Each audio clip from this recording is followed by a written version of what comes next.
سلام اور آداب، امید ہے آپ سب خیر خیریت سے ہوں گے۔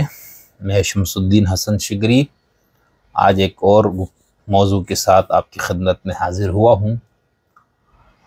گزشتہ دنوں ہم نے ایک مفصل گفتگو کی تھی شہادت سیدہ کائنات حضرت فاطمہ الزہرا علیہ السلام سے متعلق، اور اس میں طالب علم نے یہ بتانے کی صحیح کی تھی کہ اس حوالے سے اہل سنت کے ہاں جو ایک موقف ہے وہ کیا ہے، اور اہل تشیع کے ہاں کیا موقف ہے، جمہور شیعوں کا نظریہ یا عقیدہ کیا ہے، اور کچھ شیعت کو چھوڑنے والے اہل علم اور کچھ ایک دو ایسے جو اپنے آپ کو تشیع میں سمجھتے ہیں، بلکہ وہ کہتے ہیں کہ ہم صحیح شیعت کے نمائندے علمبردار ہیں، تو ان کا بھی موقف میں نے آپ کو بتایا تھا۔ اور اس میں یہ بتایا تھا کہ خود شیعوں میں سے کچھ حضرات نے حضرت فاطمہ الزہرا کی شہادت اور جن اسباب سے وہ شہادت ہوئی ان کا کچھ انکار کیا ہے، یعنی کہ جو کتابوں میں کہیں پر تفصیل کے ساتھ، کہیں اختصار کے ساتھ، کہیں ایک حصہ، کہیں دوسرا حصہ، کہیں پر مکمل کہانی قصہ بیان ہے کہ کس طرح خلیفہ اول کے دور میں، حضرت ابوبکر کے دور میں، حضرت عمر نے حضرت فاطمہ پر مظالم ڈھائے اور اپنے غلام کے ساتھ اور باقاعدہ کئی لوگوں کو لے جا کر گھر پر حملہ کیا۔ تو اس میں 3-4 چیزیں ہیں۔ ایک تو بنیادی جو مسئلہ ہے فدق کا، وہ ہے کہ وہ ایک باغ کا جو مسئلہ تھا، اور اس حوالے سے پھر وہ بات بڑھ گئی، اور اس میں پھر یہ کہا جاتا ہے کہ وہ باغ کا نہیں تھا، خلافت کا تھا، دو بھی ہے۔ اور اس میں پھر ہوا یہ کہ کہا یہ جاتا ہے، یوں ہوا کہ حضرت فاطمہ کے گھر پہ جو اپوزیشن کے لوگ تھے ان کا ہجوم رہتا تھا، وہ لوگ وہاں پر بیٹھتے تھے، مشورے کرتے تھے، اور حکومت کو یہ بات برداشت نہیں تھی، تو پھر اس لیے حضرت فاطمہ کے گھر پر حملہ کیا گیا۔ اس میں ایک تو گھر کو جلانے کا ذکر کیا گیا ہے، اور اس میں مارنے کا ذکر ہے، اور بہت ہی کراہت ہے، یعنی اس کو بیان کرتے ہوئے انسان کو تکلیف ہوتی ہے۔ اور جس طرح سے بیان ہے آپ اس کو صحیح مانتا، یعنی یہ آپ کے اوپر ہے، یا میں اس کو ٹھیک مانتا ہوں، یعنی یہ ایک الگ بحث ہے، لیکن کتابوں میں جو قصہ بیان ہوا ہے وہ اس کا میں بتا رہا ہوں۔ تو اس میں یہ بتایا گیا کہ پھر اس کے نتیجے میں آپ کا حمل گر گیا، محسن نام کا بچہ تھا، وہ ضائع ہو گیا، پھر اس کے ساتھ ساتھ آپ کی پسلی توڑ دی گئی، اور اسی کی وجہ سے آپ کی شہادت ہوئی، اور اس کے اندر بہت جزیات کے ساتھ تفصیلات ہیں۔ اب اس حوالے سے جیسے ہم نے آپ کو بتایا کہ جو آیت اللہ العظمیٰ محمد حسین فضل اللہ صاحب کا میں نے بتایا، ان کے شاگرد یاسر عودہ کا میں نے بتایا، یہ تو وہ ہیں جو اپنے آپ کو تشیع میں سمجھتے ہیں کہ ہم شیعہ ہیں، اور ظاہر سی بات وہ شیعہ ہیں۔ اور پھر ہم نے احمد الکاتب صاحب اور ایک دور کا ذکر کیا تھا جن کا اب کسی مسلک سے تعلق نہیں رہا، یعنی وہ نہ تسنن کو اختیار کیا ہے، نہ وہ تشیع میں اس مفہوم میں ہے۔ تو ان لوگوں کا یہ خیال ہے کہ بالکل اسطورہ ہے، جھوٹ ہے۔ خاص طور پر احمد الکاتب صاحب کا میں نے آپ کو تفصیل سے میرے ساتھ جو ان کی گفتگو ہوئی تھی اس کا متعلقہ حصہ کر کے میں نے آپ کو بتایا تھا، ترجمہ کر کے۔ اچھا، اب سوال یہ ہے کہ اگر کوئی شخص ان تفصیلات کا انکار کرتا ہے، یعنی یہاں تک تو بات یعنی سنی کتابوں میں بھی تب دھمکی تک کا بھی ذکر آ جاتا ہے، ٹھیک ہے، یعنی جو آپ یہ کہہ سکتے ہیں کہ جلانے کی دھمکی دی گئی، بس ٹھیک ہے۔ اور ابن قتیبہ کی ایک کتاب کے اندر باقاعدہ اس کا ذکر ہے، مارنے کا، جلانے کا۔ اب اس کے بارے میں کہا جاتا ہے کہ وہ کتاب ان کی طرف نسبت غلط ہے، ان کی طرف گڑھ کے ان کے نام پہ کتاب ڈالی گئی ہے۔ اس کے حوالے سے اہل علم کے ہاں دونوں موقف پائے جاتے ہیں کہ ان کی اپنی کتاب ہے یا نہیں ہے۔ اس کے علاوہ باقی کتابوں میں ایسی چیز نہیں ہے۔ اہل تشیع کے ہاں جو پہلی بار یہ واقعہ اپنے تمام جزیات کے ساتھ، پورے تفصیل کے ساتھ جس کتاب کے اندر یہ بیان ہوا ہے، وہ سلیم بن قیس کی کتاب ہے۔ سلیم بن قیس ہلالی کی جو کتاب ہے اس کے بارے میں کہا یہ جاتا ہے کہ یہ جو ہمارے ہاں ایک تصور ہے، یا ہم آگے جب اصول حدیث اور علوم الحدیث اور حدیث سے متعلقہ گفتگو کریں گے تو وہاں پر ہم اس کتاب پر اور باقی اصولوں پر ڈیٹیل سے بات کریں گے کہ اہل تشیع کے ہاں یہ سمجھا جاتا ہے، یا یہ بات تسلیم کی جاتی ہے کہ امام جعفر صادق نے 400 اصل یا 400 کتابیں اپنے شاگردوں کو لکھوائی، ان شاگردوں نے آپ کی نگرانی میں وہ کام کیا۔ اچھا، اب مسئلہ یہ ہے کہ کیا وہ 400 اصل موجود ہے؟ تو ایسا نہیں ہے، ٹھیک ہے، یعنی اس وقت دنیا میں نہیں ہے۔ 16 کا دعویٰ کیا گیا ہے کہ 16 اصل ملے ہیں، اور اس میں سے پھر ان اصول اربعہ میں سے ایک جو اصل ہے وہ ہے سلیم کی کتاب، ٹھیک ہے۔ سلیم کی کتاب سے متعلق خود اہل تشیع کے ہاں ایک سے زائد آراء موجود ہیں کہ اس کتاب کی استنادی حیثیت کیا ہے۔ اگر یہ امام زین العابدین کے سامنے اس کتاب کو پیش کیا گیا، باقی ائمہ نے اس کی تائید کی، یہ اصول اربعہ میں سے ہے، اور اس حد تک یعنی اصول اربعہ کا مطلب یہ ہے کہ تمام ائمہ کی زندگی میں یہ کتاب موجود رہی ہے، ٹھیک ہے، حضرت یعنی تمام ائمہ سے مراد حضرت علی اور حسنین کے بعد۔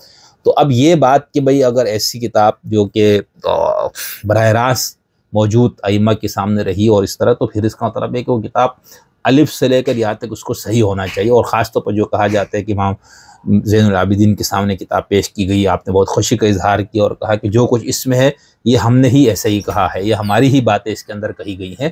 تو کہنے کا مطلب یہ ہے کہ جو اس قسم کا ایک جو پورا تصور موجود ہے، اگر یہ ہے، اسی طرح ہے، تو پھر اس میں شک نہیں ہو سکتا، ٹھیک ہے، کہ یہ کتاب بعین ہی وہی ہے۔ لیکن اس کے باوجود اہل تشیع کے ہاں ایک سے زائد آ رہا ہے۔ میں یہاں پر کئی مضامین کتابیں اس حوالے سے موجود ہے، اس پہ تحقیقی کام بھی بہت ہے، اور سب سے جو اس کے اوپر تحقیق کے ساتھ اس کتاب کو شائع کیا گیا ہے، یہ میرے سامنے موجود ہے۔ 1628 صفحات اس کے بنتے ہیں، تحقیق اور اس کا مقدمہ اور اس کی پوری جزیات کے ساتھ جو تفصیل کی گئی ہے، یہ ہے الشیخ محمد باقر الانصاری الزنجانی الخوئینی، ٹھیک ہے۔ انہوں نے اس کے اوپر کیا ہے کتاب حدیثی تاریخی تعتبر اول مصنف وصل الینا من القرن الاول، یعنی ایک حدیث کی تاریخ کی کتاب جو لکھی گئی ہے ہم تک پہنچنے والی کتابوں میں سے قرن اول میں، پہلی صدی ہجری میں، ٹھیک ہے۔ اور اس کے اندر لکھا ہے کہ دراست مستوعبۃ، ٹھیک ہے، مکمل اس کی دراسہ، اس کو پڑھا گیا، اس کی تحقیق کی گئی، وتحقیق شامل حول الکتاب والمؤلف، کتاب اور مؤلف سے متعلق پوری تفصیل۔ تو یہ کتاب آگے ہے، کتاب کے شروع ہونے سے پہلے محترم جناب باقر الانصاری صاحب نے بہت ہی عرق ریزی کے ساتھ اس کا جائزہ لیا ہے، اس پہ ہونے والے اعتراضات، اس کے وضع ہونے کے حوالے سے جو الزامات۔ اچھا، اہل تسنن کے ہاں اس کتاب کی کوئی حیثیت نہیں ہے، اہل تسنن کے ہاں تو شیعوں کی باقی کتابوں کی بھی حیثیت نہیں ہے۔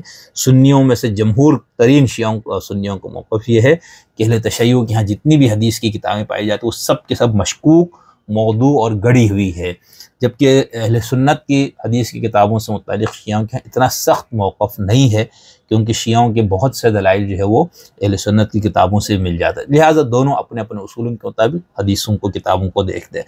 تو میں ان سب پر جب ہم حدیث پہ بات کریں گے، اور اس کتاب پہ میرا ارادہ ہے بہت ڈیٹیل سے بات کرنے کا، تو ابھی چونکہ موضوع یہ نہیں ہے، تو صرف میں یہاں پر آیت اللہ العظمی سید کمال الحیدری صاحب کے گفتگو سے بتاتا ہوں۔ ان کا یہ کہنا ہے کہ اہل تشیع کے ہاں سلیم کی کتاب سے متعلق 4 اتجاہات یا 4 مکاتب یا 4 موقف پائے جاتے ہیں۔ یہ ذرا ان کی گفتگو سن لیں، میں ترجمہ ساتھ کرتا جاتا ہوں۔ هذا كتاب السليم اللي احنا فيما سبق متعرضين له بنحو الاجماع. هذا كتاب السليم ما هو حجه او ليس بحجه؟ اعزائي توجد اتجاهات 4 في هذا الكتاب. کہتے ہیں یہ کتاب سلیم ہے، اس پہ ہم نے پہلے بات کی ہے، کمال صاحب کہہ رہے ہیں، تو اس کے متعلق یہ ہے کہ یہ اس کی حجیت ہے یا نہیں ہے۔ تو کہتے ہیں ہمارے ہاں 4 اس کے اوپر نظریات پائے جاتے ہیں۔ وانت بعد حر ان تنتخب ماذا ما تريد.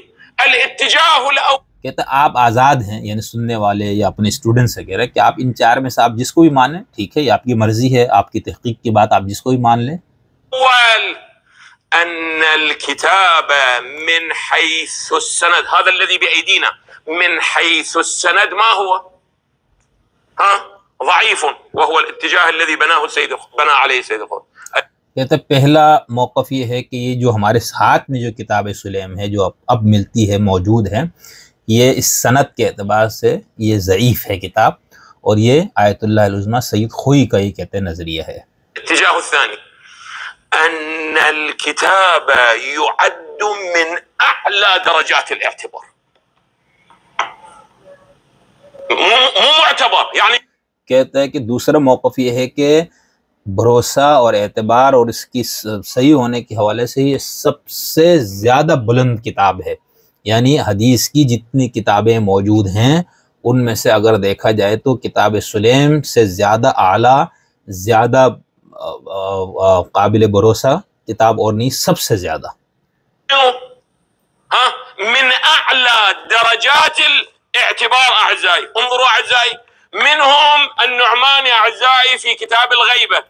نعمانی صاحب کی کتاب کتاب الغیبہ یہ سامنے کھلی ہوئی ہے میرے، لیکن میں کمال صاحب سے ہی، یعنی یہ کہتے ہیں کہ یہ جو دوسرا نقطہ نظر ہے وہ کن کا ہے؟ انہوں نے ایک مثال دی نعمانی کی، في صفحة 101 اعزائي، 101 كتاب الغيبة اعزائي الاخوة اللي يريدون يراجعون ما ورد في ان الائمة 12 كتاب الغيبة للنعماني، التفتوا جيدا، هاي عبارته هناك، يقول: وليس بين جميع الشيعة ممن حمل العلم ورواه عن الأئمة خلاف في أن كتاب سليم، کہ تمام وہ علماء جنہوں نے ائمہ سے بھی تعلیم حاصل کی اور جتنے شیعہ فقہا علماء ہے ان سب کا یہ کہنا ہے کہ ابن قیس الہلالی اصل من اکبر کتب الاصول التي رواها اہل العلم من حملة حدیث اہل البیت۔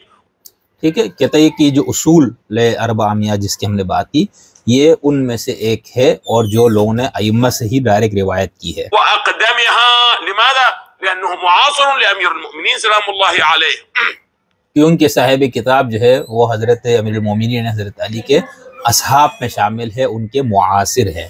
لأن جميع ما اشتمل عليه هذا الأصل إنما هو عن رسول الله وعن أمير المؤمنين والمقداد وسلمان وأبي ذر ومن جرى مجراهم ممن شهد رسول الله وأمير المؤمنين، وهو من الأصول التي ترجع الشيعة إليها ويعول عليها وإنما، وهذا الاتجاه الثاني. هذا بعد مسألة شو تصير أعزائي؟ مسألة اجتهادية، يقبل أو لا يقبل. ٹھیک ہے، تو یہ کہ دوسرا موقف ہے جس کے اندر اس کتاب سلیم کو اس قدر اہمیت حاصل ہے اس دوسرے نقطۂ نظر والوں کے ہاں۔ کمال صاحب کہہ رہے ہیں کہ اجتہادی مسئلہ ہے، ٹھیک ہے، یعنی انہوں نے یہ کہا، پہلے والوں نے یوں کہا۔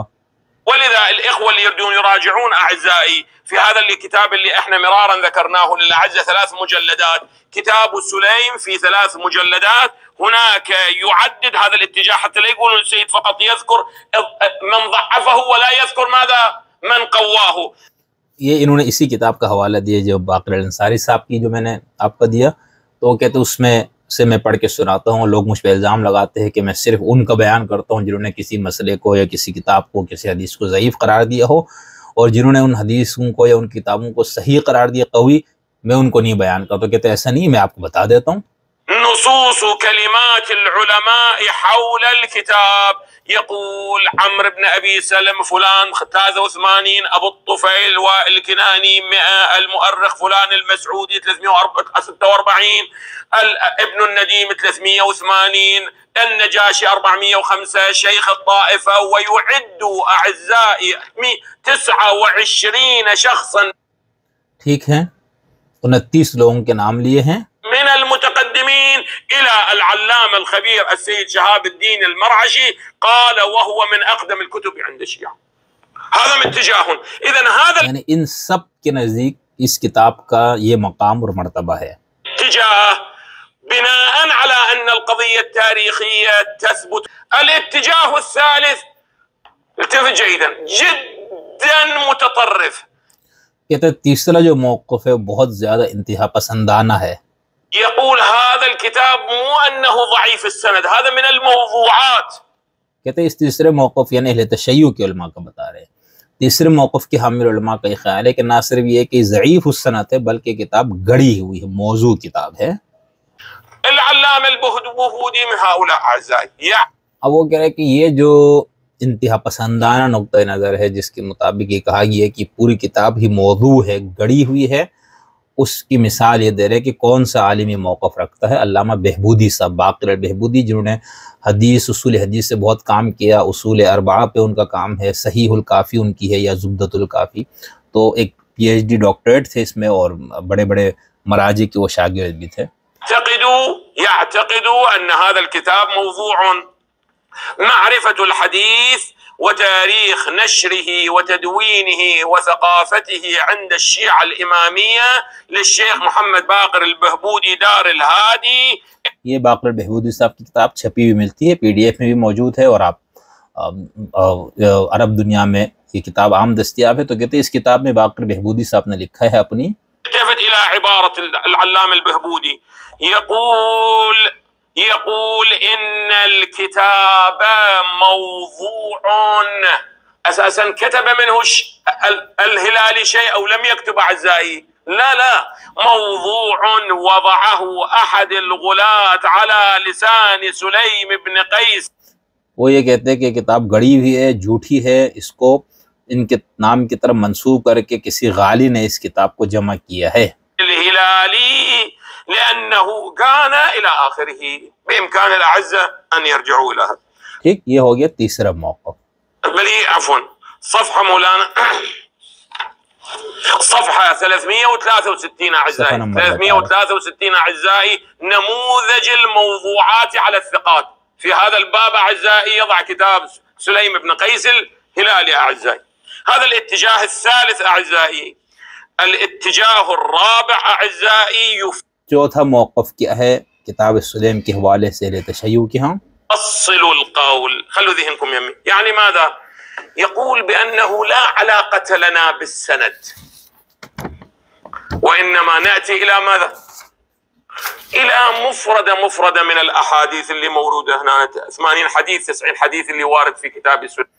وہ کہہ رہے چوتھا موقف ہے کہ نہ یہ تمام کو ضعیف کہا جائے گا، نہ تمام کو موضوع کہا جائے گا، نہ سب کو صحیح کہا جائے گا، بلکہ اس کے اندر کوئی چیز ضعیف ہوگی، کوئی موضوع ہوگی، کوئی صحیح ہوگی. یعنی اس کو معایر جو حدیثوں کو پرکھنے کے اصول حدیث کے جو اصول ہیں ان کے مطابق اس کا جائزہ لیا جائے گا. فإن استطعنا أن نجد شواهد على الصحة.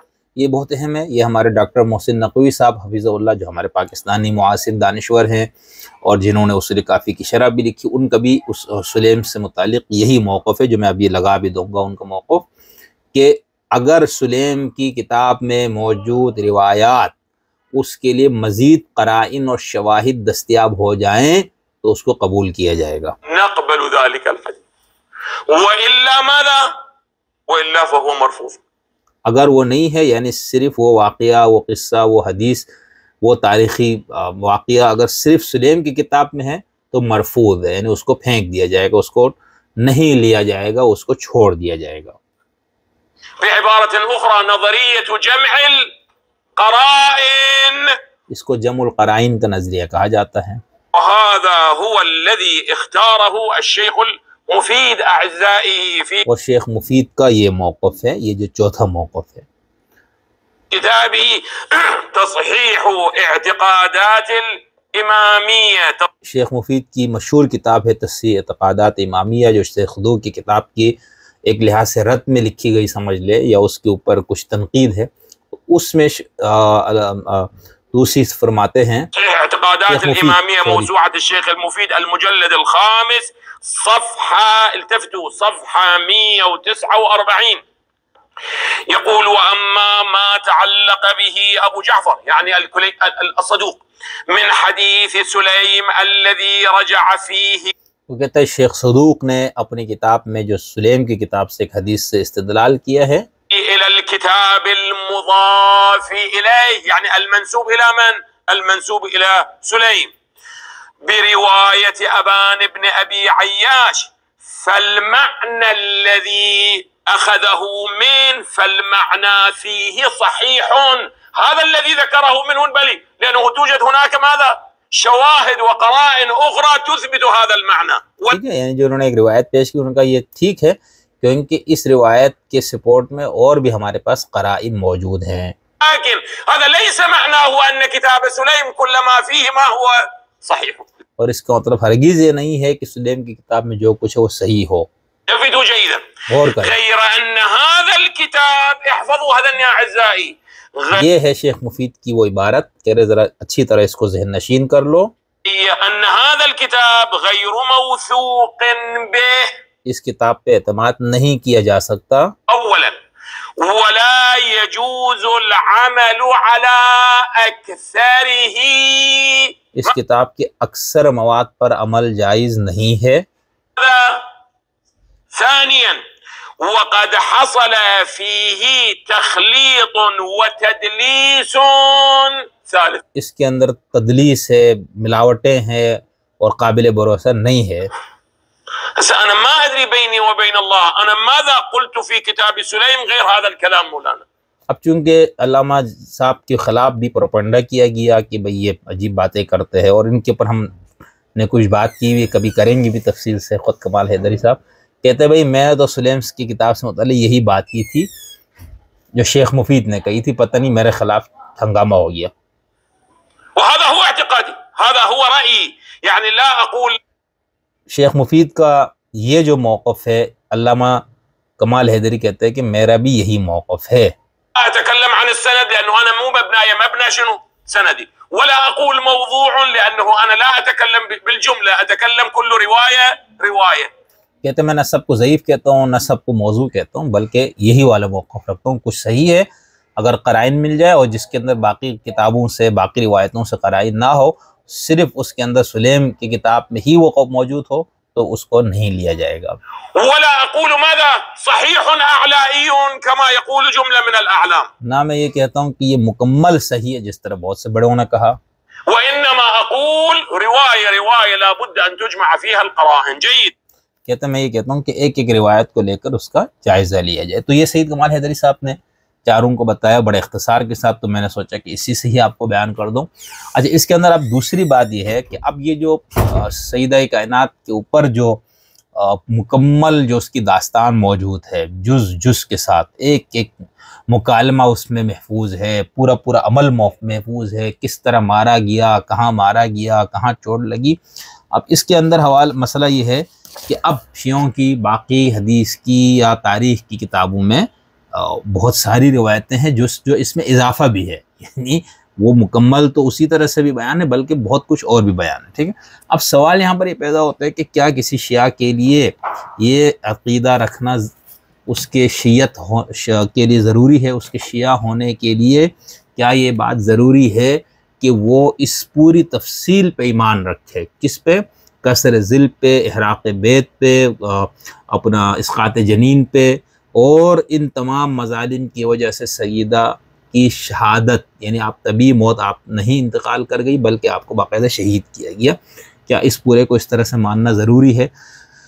اچھا، حسین فضل اللہ صاحب کے اوپر اس لیے بہت طوفان ہوا، پوری شیعہ دنیا میں ایک زلزلہ برپا ہو گیا کہ یہ کیا ہو گیا. ٹھیک ہے، کیونکہ اس کے حوالے سے یہی سمجھا جاتا ہے، یہی کہا جاتا ہے کہ بھئی اس کو ماننا ایک شیعہ ہونے کے لیے ضروری ہے، یعنی اس کو ضروریات مذہب شیعہ میں اس کو شامل کیا گیا. میں یہاں پر ایک دو چیزیں پیش کرتا ہوں. مثال کے طور پر ہمارے ہاں ایک بہت بڑے اسکالر اور بہت بڑے عالم ہیں، ہمارے ہاں نہیں، یعنی ان کا قم میں یہ ہوتے تھے لیکن آج کل میرے خیال سے وہاں پر موجود نہیں ہے. تعلق جو ان کا ہے وہ اپنا لبنان سے ہے، اور بہت ہی یعنی موضوعات پر مذہبی اور جدید مسائل اور اس کے اوپر ان کا جو کام ہے وہ بہت ہی زیادہ قابل رشک کام ہے. تو ہمارے ایک دوست ہیں قم میں مقیم ہے، انہوں نے ذوفشانیہ کے نام سے استاد سے سوال جواب کے عنوان سے شیخ حیدر حب اللہ صاحب کے ساتھ جو گفتگو ان کی مختلف موضوعات پر ہوئی، اس کو انہوں نے اردو میں اس کا ترجمہ کیا ہے، اور یہ کل 173 صفحے پر مشتمل. اس میں ایک سوال ہے، حضرت زہرا علیہ السلام کا شکستہ پہلو، کسر ذل. سوال، حضرت زہرا کے پہلو شکستہ ہونے کے حوالے سے آپ کا نظریہ کیا ہے؟ آپ کے خلاف اس حوالے سے جو باتیں کی گئی اس کی حقیقت کیا ہے؟ آپ ان کے اوپر بھی ہے، چونکہ یہ ایسا ہے جس کو آپ یہ کہہ سکتے بڑا معتدل سا اور بہت سی روایتوں کو یہ رد بھی کرنے والے اور ایک بالکل آزادانہ دماغ سے اور خیال سے سوچنے والے شخص ہے اور بہت بڑے عالم ہیں. تو وہ آپ کے حوالے سے اس طرح کی باتیں کی گئی ہے. جواب، مجھے نہیں معلوم اس حوالے سے میرے خلاف کیا باتیں ہوئیں، کیونکہ میں نے اس موضوع کے بارے میں کوئی تحقیق نہیں کی اور نہ ہی کچھ لکھا ہے. اصل بات یہ ہے کہ میں سمجھتا ہوں اس مسئلے میں اختلاف اعتقادی نہیں بلکہ تاریخی ہے. اس بارے میں مختلف نظریات رکھنا سب کا شرعی حق ہے، جس کی وجہ سے کسی کی تکفیر کرنا یا کسی کو گمراہ کہنا یا کسی کو دین و مذہب سے خارج کرنا یا اس پر مقصر یا ائمہ کے بارے میں غالی ہونے یا صحابہ کے بارے میں افراط و تفرید کرنے کی تہمت لگانا جائز نہیں ہے۔ اس کو سمجھنے کے لیے یاسر عودہ کے خلاف اور خاص طور پر آیت اللہ حسین فضل اللہ کے خلاف جو کتابیں لکھی گئی ہے، ان کے اوپر میں نے کئی کتابیں ان پہ جمع کی ہے اور اس کے حوالے سے مکمل مواد موجود ہے، اور ان کو باقاعدہ کہا گیا کہ بھئی اس کا ضروریات مذہب شیعہ سے انکار کرنے کو جب ان کا تشیع سے تعلق نہیں رہا۔ اب کمال احمد الکاتب صاحب اس ٹائپ کے اور لوگ وہ تو یہی کہتے ہیں نا کہ ہم نہیں ہیں بھئی، ہم اپنا آپ کو شیعہ نہیں سمجھتے، کہ ہم تو بس آزاد مسلمان ہیں، لیکن ان کا یہ کہنا ہے کہ اگر کوئی شخص بھی ظلامت فاطمہ یا اس واقعے کی جزیات سے متعلق کوئی بھی اپنا نظریہ رکھتا ہے، تاریخ کا ایک وہ ہے ایک تاریخی واقعہ ان کا یہ کہنا ہے، تو اس میں سب کو حق ہے اور کسی کے لیے جائز نہیں کہ اس پہ یہ الزامات اس کے اوپر لگائے جائے۔ میں شدت سے تکفیری فتووں یا لوگوں کو ضال اور مضل کہنے کا مخالف ہوں۔ تکفیر تو چلو بہت بڑی بات ہو جائے گی، لیکن گمراہ کہنے کی حد تک تو بات کہی گئی ہے حسین فضل اللہ صاحب وغیرہ پر، اور میں سمجھتا ہوں کہ جس چیز کو ہم گمراہی سمجھتے ہیں اس سے مقابلہ کرنے کا طریقہ گفتگو کرنا، واعظ و نصیحت کرنا اور منطق کی طاقت سے افکار کو پیش کرنا اور علمی بحث کرنا ہے۔ کوئی بھی شخص نقد سے محفوظ نہیں، تنقید سے، اگرچہ کتنا ہی کی بنیاد پرست ہونے کا دعویٰ کیوں نہ کرے اور کتنا ہی جدت پسند یا روشن فکر ہونے کا دعویٰ کیوں نہ کرے۔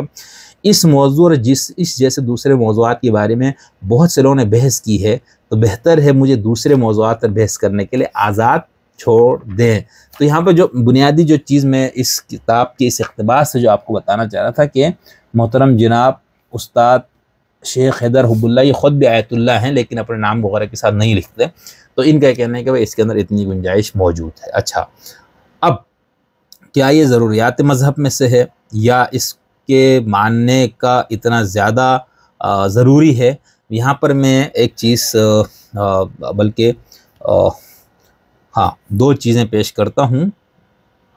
ایک تو یہی جو آیت اللہ محمد حسین فضل اللہ کے رد میں کتاب لکھی گئی ہے، 514 صفحات، ٹھیک ہے، اور اس کتاب کے صفحہ نمبر، کتاب کا نام الحوزۃ العلمیہ تدین الانحراف، ٹھیک ہے۔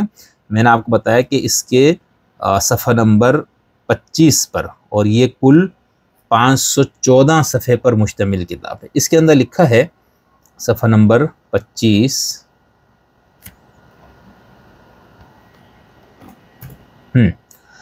الآراء الباطلہ حول ضرورات المذہب، ٹھیک ہے، یعنی ضرورات مذہب سے کے حوالے سے باطل آراء۔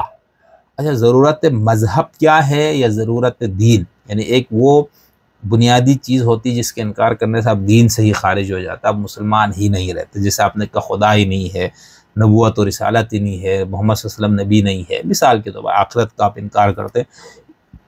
ایک ہوتے مذہب یعنی مسالک کی بنیادیں، مسالک کے وہ بنیادی ضروری چیزیں جس کے ماننے سے بندہ اس مسلک کا ہو جاتا ہے۔ تو اس میں کہتے ہیں کہ قد اشرنا الی ان التشکیک فی العقائد الضروریہ حرام، کہتے ہم نے آپ کو یہ بتا دیا ہے کہ عقائد ضروریہ میں تشک پھیلانا حرام کام ہے، فضلا عن الخروج عنہا و انکار، چاہے جائے کہ آپ اس سے نکل ہی جائے اور اس کا انکار کرنا شروع کر دیں۔ ولا یخفا، اور یہ بات پوشیدہ نہیں ہے کہ ان من الضروریات عند الطائفۃ المحقۃ، جو سچا اور حق مسلک یعنی شیعہ مسلک ہے، ان کی ضروریات میں سے اس کو ماننے کے لازمی چیزوں میں سے کیا کیا چیزیں؟ الامور التالیہ، مندرجہ ذیل چیزیں۔ اس میں پہلی چیز انہوں نے حضرت امیر المومنین یعنی حضرت علی کی امامت کو ماننا، اس کا عصمت انبیاء اور ائمہ کو ماننا، ٹھیک ہے۔ اس کا تیسرے نمبر پہ ہے مظلومیت الصدیقۃ الطاہرہ، حضرت فاطمہ طاہرہ کی مظلومیت کو ماننا ضروریات مذہب شیعہ میں سے ہے یہ۔ وما جرى علیہا بعد ابیہا، اور جو کچھ ان کے ساتھ سلوک ہوا حضور کے انتقال، حضور کی دنیا سے جانے کے بعد، وہ مقاماتہ الغیبہ وعصمتہ، ان کے مقامات اور ان کی عصمت سے متعلق، کما دلت علی ذالک الادلہ القطعیہ، اور اس کے اوپر ہمارے پاس ایسے دلائل ہیں جو کہ قطعی دلائل ہیں۔ تو اس میں سے میں نے 3 چیزیں بتائی، ٹھیک ہے، انہوں نے 6 چیزوں کو بتایا ہے کہ ضروریات مذہب شیعہ میں سے ہے۔ تو اس کتاب میں جیسے میں نے آپ کو بتایا کہ یہ 514 صفحے پر مشتمل ہے۔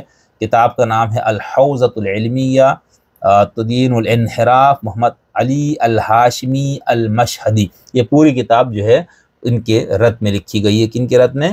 آیت اللہ محمد حسین فضل اللہ کی، ٹھیک۔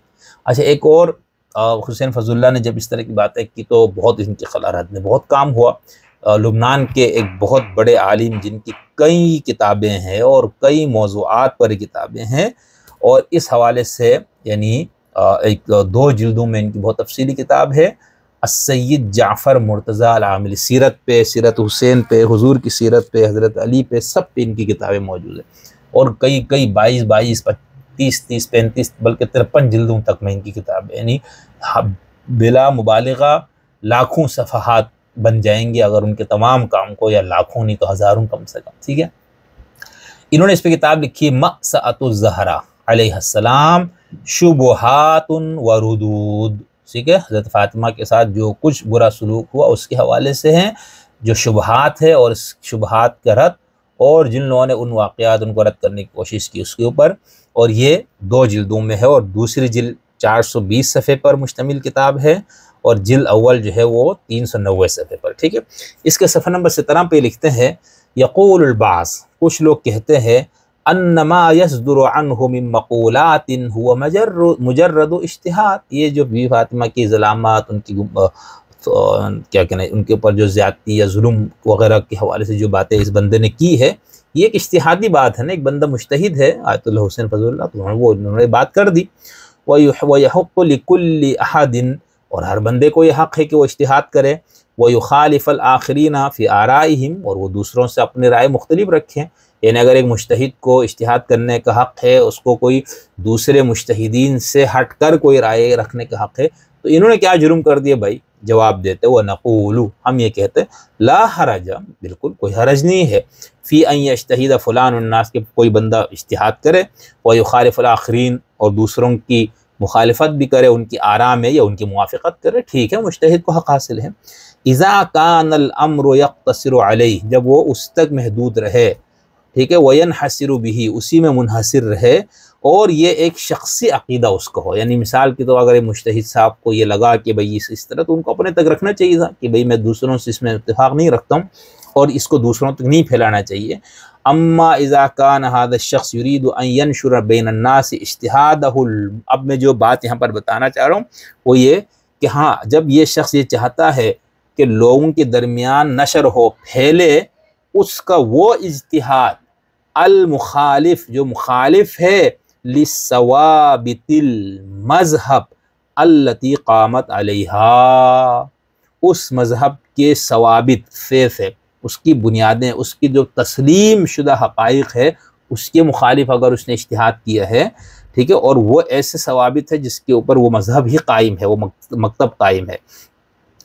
اچھا، البراہین القاطع، قطعی دلیلیں اس کے اوپر ہے، وَدَلَّتْ عَلَيْهِ النُّصُوصُ الصَّرِيحَةُ وَالصَّحِيحَةُ، اور اس کے اوپر صحیح اور صریح نصوص موجود ہے، والمتواتر، اور متواتر، فَيَدْعُ النَّاسَ إِلَى مَقَالَاتِهِ الْمُخَالِفَةَ لَهَا، اور پھر وہ بندہ اجتہاد کے نام پر ان چیزوں کے خلاف باتیں کرتا ہے، فَالْمَوْقِفُ مِنْ لَا بُدَّ أَنْ يَخْتَلِفَ عَنِ الْمَوْقِفِ مِنْ ذَلِكَ حَيْثُ لَا بُدَّ، ٹھیک ہے، تو یہ کہہ رہا ہے کہ ایسے لوگوں کا پھر ان کو پکڑنا یا ان کی گرفت کرنا ضروری۔ تو یہاں پر انہوں نے کیا فرمایا، جعفر عاملی صاحب نے اپنی کتاب میں مأسأۃ الزہرا میں، اور ایک تیسری کتاب بھی انہوں نے اس پہ لکھی جس کے اندر انہوں نے یہ بتایا ہے کہ میں نے یہ کتاب خلفیات یعنی بیک گراؤنڈ، یہ حضرت فاطمہ کے اوپر ظلم اور زیادتی اور اس حوالے سے مجھے کتاب لکھنے کی ضرورت کیوں پیش آئی، تو اس کے اندر انہوں نے ساری وجوہات بیان فرمائی ہے۔ تو یہ 2 جگہوں سے میں نے آپ کو اس لیے بیان کیا، یہ بتانے کے لیے کہ بھئی اس کو باقاعدہ ضروریات مذہب شیعہ میں سے مانا گیا ہے، یا بہت سے لوگ مانتے ہیں۔ اس کا مطلب کیا ہوگا ضروریات مذہب کا؟ اس کا مطلب یہ ہے کہ اگر آپ اس کو نہیں مانتے تو آپ نہیں ہے مسلک میں، یعنی اسی طرح ضروریات مسلک کے اہل سنت والجماعہ ہے، ٹھیک ہے، ان کی بہت سی چیزیں ہیں جس میں وہ کہتے ہیں کہ یہ ماننے سے آپ سنی ہو جاتے ہیں، آپ نہیں مانتے تو پھر آپ سنی نہیں رہیں گے، تو یہ کہا جاتا ہے، ٹھیک ہے۔ اچھا اب ایک اور چیز، یہ تو میں نے آپ کو 2-3 ایسی چیزیں اصولی بتائی تاکہ یہ گزشتہ گفتگو کا ہی سمجھ لو ایک لحاظ سے، مزید اسی کے حوالے۔ اب ہم اس پہ جاتے ہیں کہ اصول کافی جو کہ شیعوں کی حدیثی کتابوں میں سے سب سے بلند مقام کی حامل کتاب ہے، ٹھیک ہے۔ ہمارے یہاں ایک آ جاتے نہیں کوئی حدیث کی کتاب ہمارے ہاں مکمل صحیح نہیں، فلانا ڈمکانا نہیں، اس کے حوالے سے اخباریوں کا باقاعدہ موقف ہے کہ اصول کافی جو ہے وہ بالکل، یعنی باقی حدیث کی کتابیں بھی جو بھی قطعی صدور ائمہ ہے، ٹھیک ہے، جو اصل میں سے کسی اصل میں آ جائے اس حدیث کا انکار نہیں کیا جا سکتا، وہ امام کا ہی ہے۔ اب اصول کافی کو ہم جب دیکھتے ہیں تو اس کے اندر سیدہ کائنات کے اس مظلومیت کے حوالے سے بہت تفصیل سے کچھ نہیں ہے۔ ہاں ایک حدیث جو ہر جگہ پیش کی گئی، تمام کتابوں میں جو اس حوالے سے لکھی گئی، وہ یہ ہے کہ اس کے اندر حضرت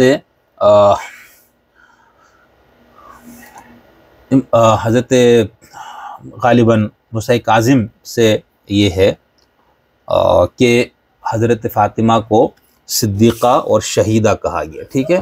اب اس حدیث کو پیش کر کے کہا جاتا ہے بھئی یہ تو اصول کافی میں بھی یہ بات آ گئی کہ آپ کو شہیدہ قرار دے دیا گیا، ٹھیک ہے۔ اور یہ ہے اصول کافی، اور اس کے اندر جو تاریخ کے حوالے سے کچھ ابواب کتاب الحجہ کے اندر، اس کے اندر یہ ایک روایت موجود ہے جس کے اندر ان کو صدیقہ اور شہیدہ قرار دیا گیا، ٹھیک ہے۔ اور یہ ہے محمد بن یحییٰ عن العمر کی بن علی عن علی بن جعفر عن اخیہ ابی الحسین علیہ السلام، ٹھیک ہے۔ انہوں نے کیا فرمایا، ان فاطمہ علیہ السلام صدیقۃ شہیدۃ، حضرت فاطمہ صدیقہ شہیدہ ہے، وَإِنَّ بَنَاتِ الْأَنْبِيَاءِ لَا يُتْمِسْنَ، اور جو پیغمبر کی بیٹیاں ہیں، صرف بی فاطمہ نہیں، انبیاء کی جو بیٹیاں ہیں ان کو حیض نہیں آتا۔ تو یہ امام رضا علیہ السلام سے یہ روایت منسوب کی گئی ہے، یہ ان کی طرف منقول ہے۔ اچھا اب اس کے بعد اس باب کے اندر، اور باب کا عنوان ہے ذکر مولد فاطمہ، ٹھیک ہے، سیدہ فاطمہ کے حوالے سے۔ تو اس کے اندر کل 9 حدیثیں موجود ہیں، اور اس میں سے آگے ایک روایت ہے جس کے اندر یہ آتا ہے باقی، یعنی جس کے اندر یہ آتا ہے کہ مثال کے طور پڑھ کے سنا دیتا ہوں۔ فرمائے امام محمد باقر اور امام جعفر صادق نے جب حضرت فاطمہ پر جو ظلم کرنا تھا کر چکے، ٹھیک ہے، یہاں پر اس حدیث کے الفاظ ہیں ان فاطمہ علیہ السلام لما ان کان من امرہ ما کان، جب وہ لوگ کر چکے کام جو کچھ کرنا تھی، فدق اور اس سے متعلق اب جو بحث ہے، تو اس کے بعد یہ ہے کہ اخذت بطلابیب عمر فجذبتہ الیہا، تو آپ نے عمر کا گریبان پکڑ کر اپنی طرف کھینچا اور کہا، اے پسر خطاب، اے عمر کے بیٹے، خدا کی قسم اگر مجھے اس کا خوف نہ ہوتا کہ بے گناہوں پر مصیبت نازل ہو جائے گی اور قہر الہی میں وہ بھی گر جائیں گے، تو میں ضرور بد دعا کرتی اور خدا اسے جلد قبول کر لیتا، ٹھیک ہے۔ اب یہ مطلب اس کے اندر وہ بہت سب کچھ نہیں ہے کہ مارا پیٹا، گھر پہ حملہ کیا، جلایا، یہ نہیں، بس اتنا ہے کہ بھی فاطمہ نے حضرت عمر کے گریبان پکڑ کے یہ بات کا۔ اب اس گریبان پکڑنے پر بھی مشارحین اصول کافی نے ایک سے زائد اس کے اوپر رائے دی ہے۔ جو پہلی حدیث میں نے آپ کو پیش کی کہ انبیاء کی جو بیٹیاں ہیں ان کو تمس نہیں ہوتا، یعنی ان کو حیض نہیں آتا، وہ ان ایام سے نہیں گزرتی، اور اس جو طہارت کا ایک تصور رکھ لیا گیا ان کے حوالے سے پاکی کا، تو اس کے اندر پھر یہ چیزیں بھی ڈالی جاتی ہے۔ اچھا اسی اصول کافی کے اندر یہ بتایا گیا ہے کہ حضور صلی اللہ علیہ وسلم کے بعد حضرت فاطمہ علیہ السلام کتنے دن زندہ رہیں اور ان کی موت ہوئی۔ اچھا اس میں جو اہل تسنن کے ہاں چونکہ یہ موجود ہے، حضرت عمر نے دھمکایا، ڈرایا، گھر جلانے تک کی بات کی، ٹھیک ہے، بخاری اور ان کتابوں میں نیچے کی کتاب موجود ہے۔ تو اس میں پھر مسئلہ یہ ہے کہ وہ اس کو نہیں مانتے، وہ کہتے نہیں بس حضرت عمر غصے میں تھے اور انہوں نے اس طرح کر دیا۔ کچھ لوگ اس کو بالکل نہیں مانتے، اور جو لوگ حدیثوں کو شور سے نہیں مانتے ان کتاب وہ تو بالکل ہی ان کو رد کر دیتے۔ تو اس میں پھر اہل سنت میں بھئی یہ کہ حضرت حضور کے فوری بات اور اتنے کم عرصے میں ان کا انتقال کیسے ہوا، تو اہل سنت کے ہاں یہ سمجھا جاتا ہے کہ بھئی وہ اپنے والد کی وفات کے غم میں اتنے زیادہ وہ غمگین ہو گئی کہ ان کو جلدی دنیا سے رخصت ہونا پڑا۔ تو اس حوالے سے ایک روایت اسی اصول کافی میں ہے کہ امام جعفر صادق علیہ السلام سے منقول ہے کہ ان فاطمہ مکثت بعد رسول اللہ صلی اللہ علیہ وسلم 75 یوما، کہ حضور صلی اللہ علیہ وسلم کی وفات کے بعد حضرت فاطمہ 75 دن زندہ رہیں، ٹھیک ہے، اور باپ کے غم میں بے حد ملول اور مخزون تھیں۔ کس طرح وَكَانَ دَخَلَهَا حُزْنٌ شَدِيدٌ، آپ کو بہت غم تھا، علی ابیہا اپنے والد کی وفات پر، وَكَانَ يَأْتِيهَا جبریل، اور جبریل آپ کے پاس آیا کرتے تھے، فَيُحَسِّنِ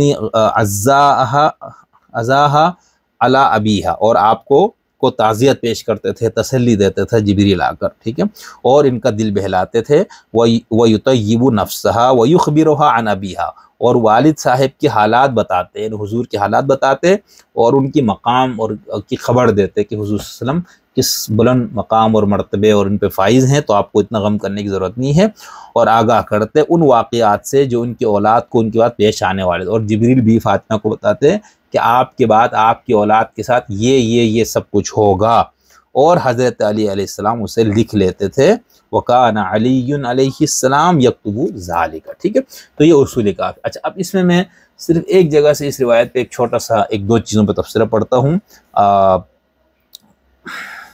علامہ ہمارے جو بہار الانوار علامہ مجلسی، ٹھیک ہے، انہوں نے اس حدیث کی شرح کی ہے اپنی کتاب مرآت العقول میں، ٹھیک ہے۔ اس میں پہلی بات تو انہوں نے جو لکھی ہے وہ یہ ہے،